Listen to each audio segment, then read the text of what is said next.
Hello there, this is Jerry Guys 93. And this is going to be Pretty Rhythm Rainbow Live episodes 38 and 39 reviews. So, basically, I'm sorry, I was a bit spacing out there for a second. But basically, these episodes were sort of, I'm not going to say holiday episodes. One of them was, but didn't really, it felt like a holiday episode more than the Halloween one.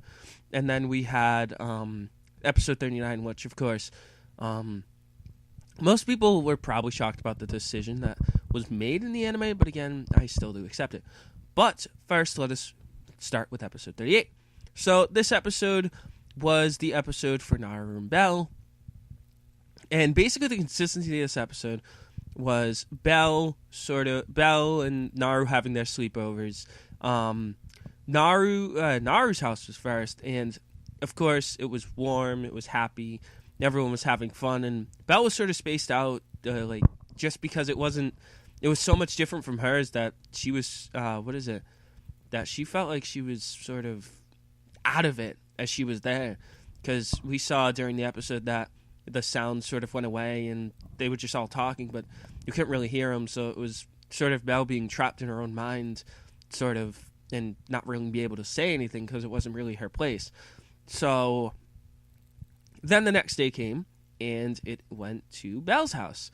Now, of course, there wasn't as much people there, because, of course, it's just Belle and her mother who live in that big, huge house. And what happens is Belle introduces Naru to her mother, and what happens is then her mother proposes that she has a song for their duo, and Ari has designs for their outfits. But Belle says no. We're not going to do that. We're just going to do it ourselves. Like, we already have something decided. We're going to get a song from someone else. So there's no reason for you to go out and do this. But her mother says this is for what I think is best for you. And she's like, no.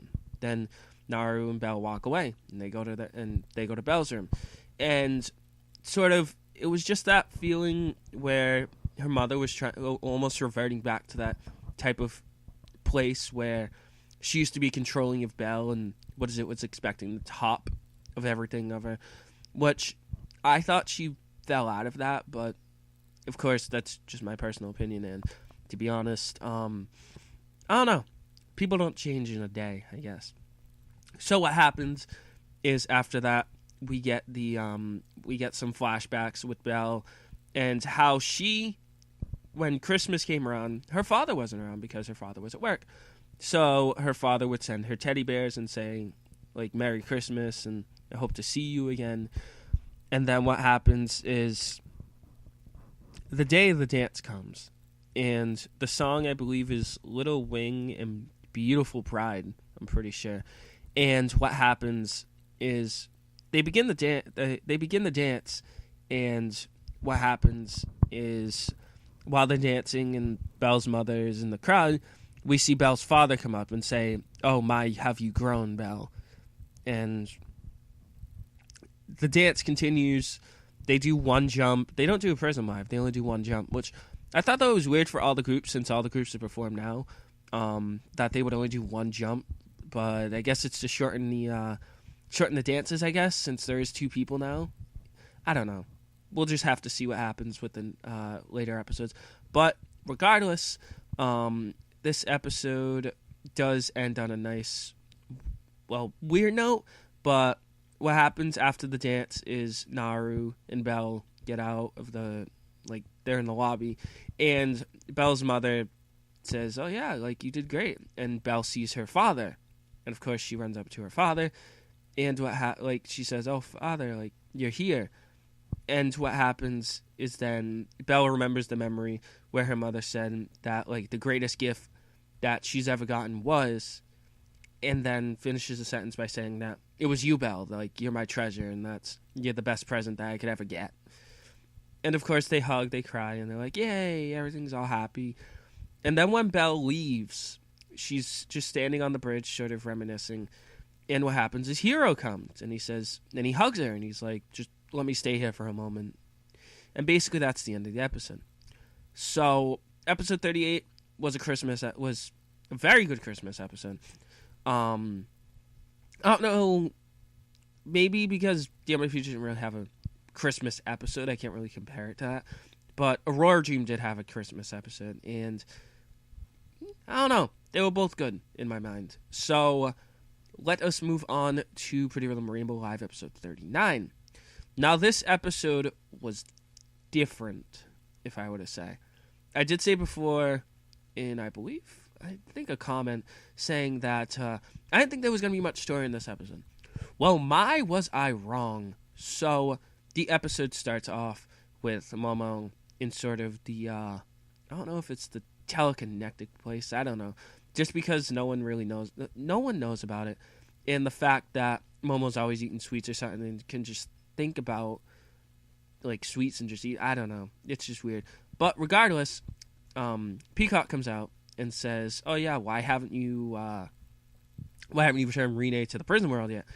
And she says, and Momo's asked, "So yeah, how do you do that?" He's like, "Just make the 7 sparkles shine as bright as possible."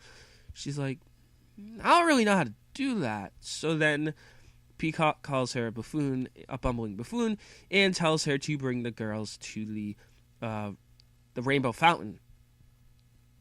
And basically that'll sort of be the key, I guess. But then he goes away, and what happens is then Sato and Ku plan a trip to that very Rainbow Fountain and invites everyone from like the Edo Rose group and the Prism Stone group. But then also they plan to invite Kazuki and Koji.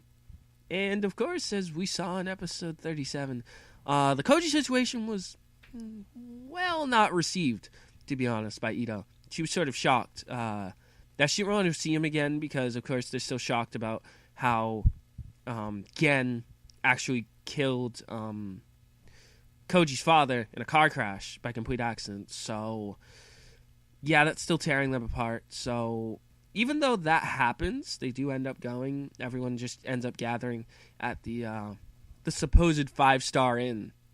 Yeah, 5-star inn. Doesn't look like a 5-star inn, but I guess it was named that not to trick people, but I guess that's how it was called. I don't know. But regardless, we do have a sort of, well, onsen scene. Not really too much. I mean, yeah. So, I don't know.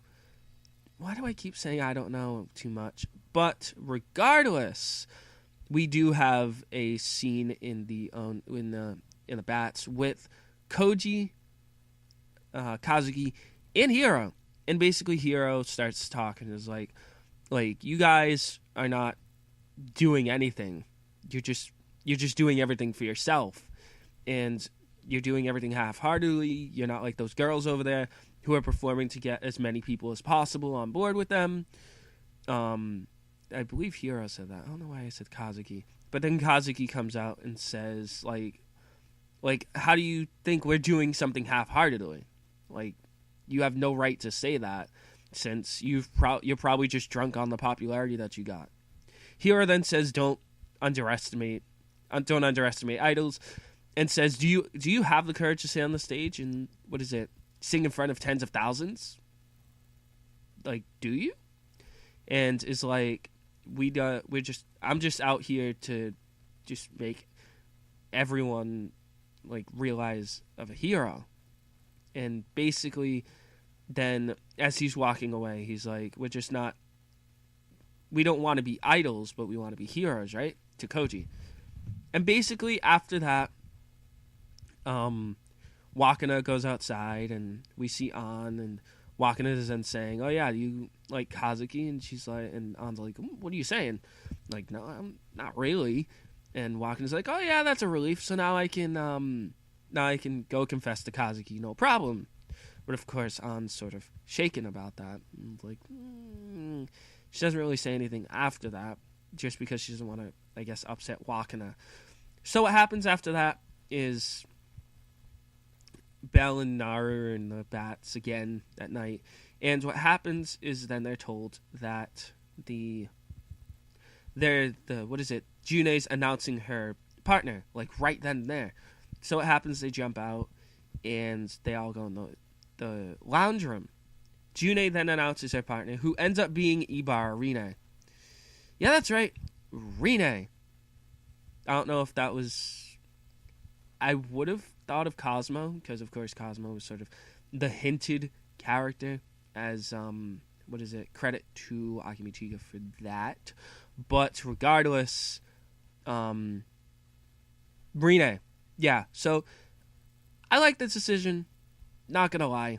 Would have sort of thought I see another character, but I sort of thought it was too soon or too late to introduce a new character for only 11 episodes in the series. So the dance ended up going on. Rene performed Gift, and she performed 5 jumps, which were Star Splash, Golden Star Magic, Stardust Shower, the Rainbow Tail, and then finally the jump that I was so shocked about when I first saw it on a post, and then saw it, and every time I watch it, I just have to say it. Kirameki Future Star. It's the jump. I'm sorry, but if any jump had to return in the series, that one had to. I don't care if it was Mia's signature. It had to return in some way, shape, or form, and I'm glad it was used on Rene. Same with Aurora Dream on June. And basically that's the end of the episode, because then Nara says, oh yeah, after that, Rene never came to my house again, and that I saw a sad color in her eyes. And that's basically the end of the episode. So again, episode 39, full of story, very amazing. And to be honest, I'm not going to say it's I'm not going to say it's the best episode of the series, but again, it is one of the best. Just because of the fact that Rene performed Gift, 5 jumps, Kirameki Future Star, Hiro actually talking with Koji and Kazuki for once, and just the combination of everything. So again, this has been a dual episode review. I'm sorry it was a bit late, but again, I have to do it this way just because again I don't have too much time, and it sort of allows me to bring out everything instead of trying to cut it off to a certain minute amount. I don't know. But again, this has been a Pretty Rhythm Rainbow Live dual episode review. What are your thoughts on these episodes? Did you think they were good, bad, and what key points did you point out in the episodes? Thank you very much for watching, and I will see you guys later.